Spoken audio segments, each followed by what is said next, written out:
Bonjour à tous. Quelques dégâts en région après le passage des orages. Ils ont traversé la Saône-et-Loire et la Côte d'Or. Les deux départements étaient en vigilance orange hier. En Saône-et-Loire, à Saint-Privé, du côté de Montceau-les-Mines, des maisons ont vu leur toiture s'envoler. En Côte d'Or, pas de gros dégâts signalés, mais un coup de vent violent sur le secteur de Seurre. Des coupures de courant à Jalange et Trugny. À Dole, dans le Jura, d'importants grêlons sont tombés, faisant quelques dégâts sur du mobilier extérieur et les arbres. Le Jura et le Doubs qui restent en vigilance orange orage jusqu'à 9h ce matin.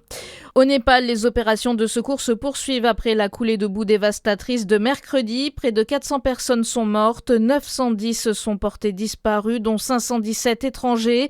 Côté chinois, les autorités du Tibet ont annoncé 3 morts. La Chine alerte également sur le risque de rupture d'une vaste retenue d'eau dans la zone touchée.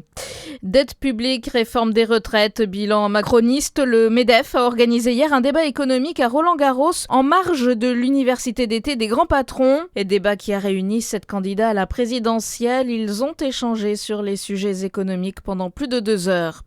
Une journée pour évoquer le handicap demain dans le Jura. Elle se tiendra de 10h à 17h à l'aéroport Dole-Jura.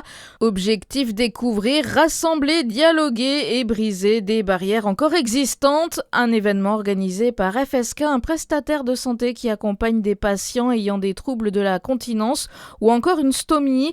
Une journée qui doit permettre les échanges et les rencontres. Explication avec Johanna Convert, déléguée régionale FSK. L'intérêt de cette journée et l'objectif surtout de cette journée était avant tout de permettre au public de se rencontrer. Aujourd'hui, on a des personnes qui sont atteintes de handicap qui souffrent parfois de solitude. Et l'idée, c'était de permettre aux gens de se rencontrer autour d'une thématique qui est d'actualité aujourd'hui. L'activité physique, on en parle tous. Quand on est atteint de handicap, c'est toujours un peu plus délicat. Et donc, permettre aux gens de se rencontrer et de découvrir comment avoir une activité physique avec un handicap, quels sont les tips, quelles sont les idées, quels sont les moyens, et pouvoir échanger de manière privilégiée avec des professionnels, des médecins rééducateurs, des kinés. L'occasion aussi de venir échanger avec les associations présentes de la région. Une journée accessible tout public et gratuite. Les parkings seront mis à disposition. Le CHU de Besançon se porte mieux. L'établissement revient progressivement à l'équilibre. En 2023, l'hôpital faisait face à un déficit de 25 millions d'euros. Il est redescendu à 11 millions d'euros en 2025 et pourrait retomber à 8 millions d'euros en 2026, a annoncé son directeur général.